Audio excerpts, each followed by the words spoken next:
Hello guys, I'm Ashho the Brilliant and you're watching Learn with Ashho. And today we're going to talk about science. So, starting off, what is science? Science is the knowledge that we gain by our five senses.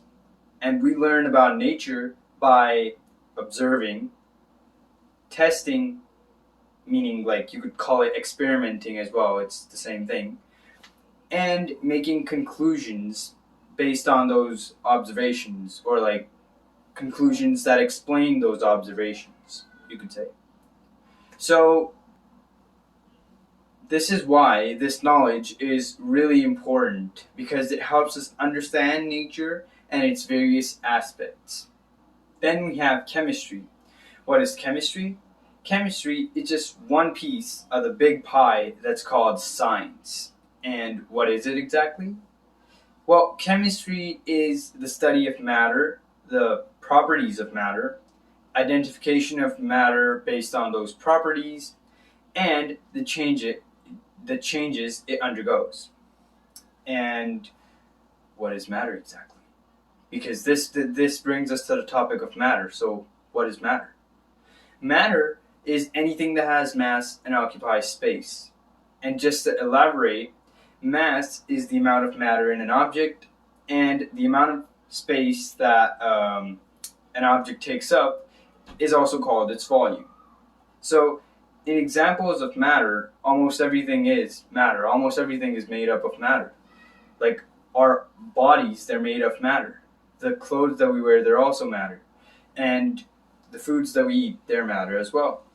The food that we eat, also like the water that we drink, that's also matter. And the air that we breathe, that's also matter. And even like the medicines that we take, the automobiles that we use to get our way around, they're also matter. So it seems as if chemistry is directly related to our lives and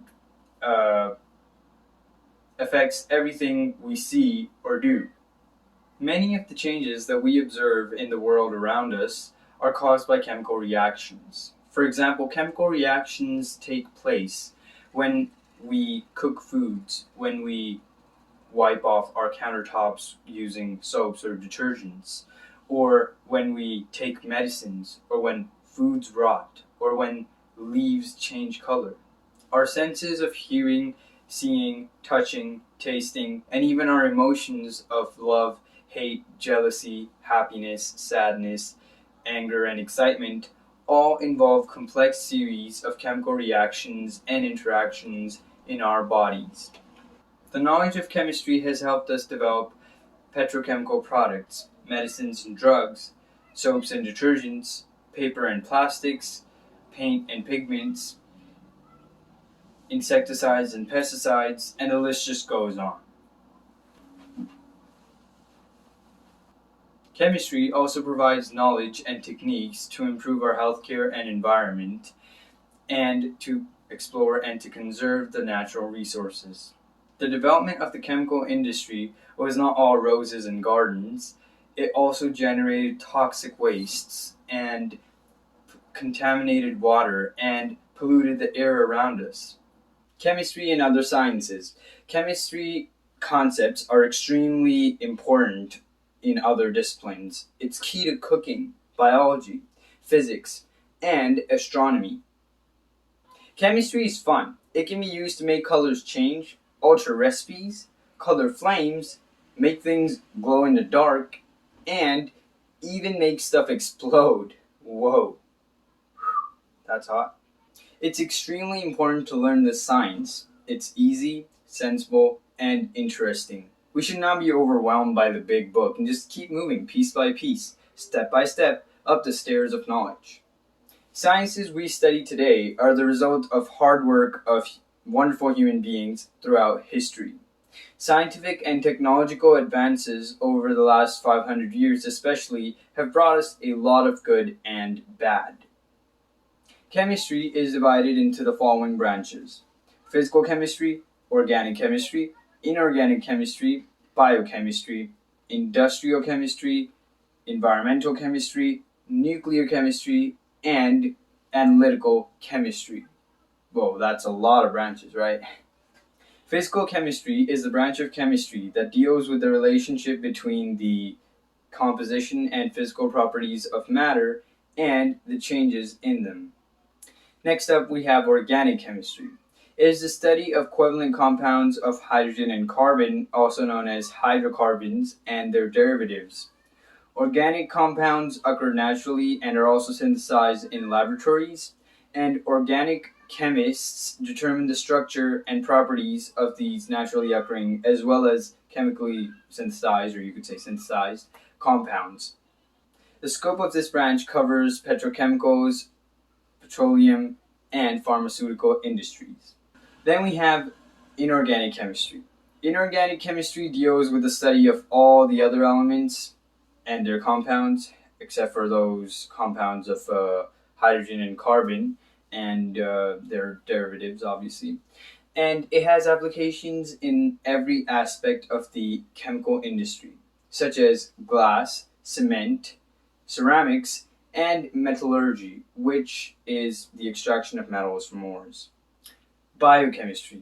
Biochemistry is the branch of chemistry in which we study the structure, composition, and chemical reactions of substances found in living organisms. It covers all chemical processes taking place in living organisms, such as synthesis and metabolism of biomolecules like carbohydrates, proteins, and fats. Biochemistry emerged as a separate discipline when scientists began to study how living things obtain energy from food, or how the fundamental biological changes occur during a disease. Examples of applications of biochemistry are in the fields of medicine, food science, and agriculture. The branch of chemistry that deals with the manufacturing of chemical compounds on a commercial scale is called industrial chemistry. It deals with the manufacturing of basic chemicals such as oxygen, chlorine, ammonia, caustic soda, nitric acid, and sulfuric acid.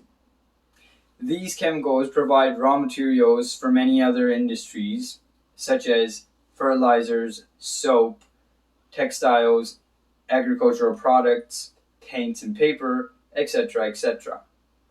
Nuclear chemistry is the branch of chemistry that deals with the radioactivity, nuclear processes, and properties.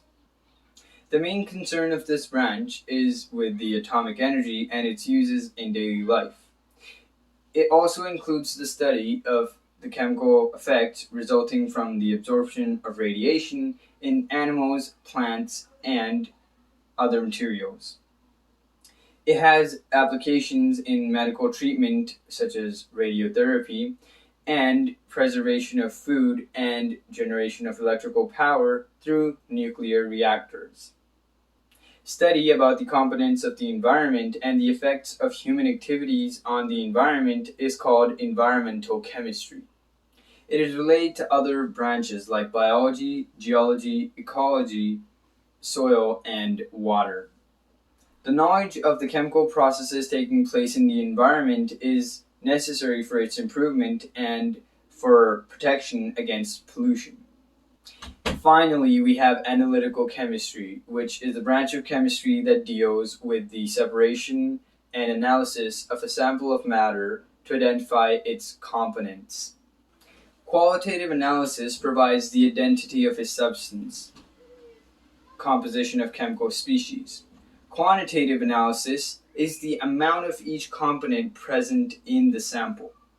Different techniques and instruments used for analysis are studied in analytical chemistry. The scope of this branch covers food, water, environmental, and clinical analysis. That's it for this video, guys. I hope you enjoyed, and if you learned something, please subscribe for more. And I'll be trying to upload at least like 1 or 2 videos every week. And yeah, drop a like if you like this video. Share it with somebody if you found it helpful. And if you have any confusion or any question, just shoot me a message. And check out my other videos if you're struggling with your concept, because I have some math videos. And yeah, that's pretty much it. And as always, peace out.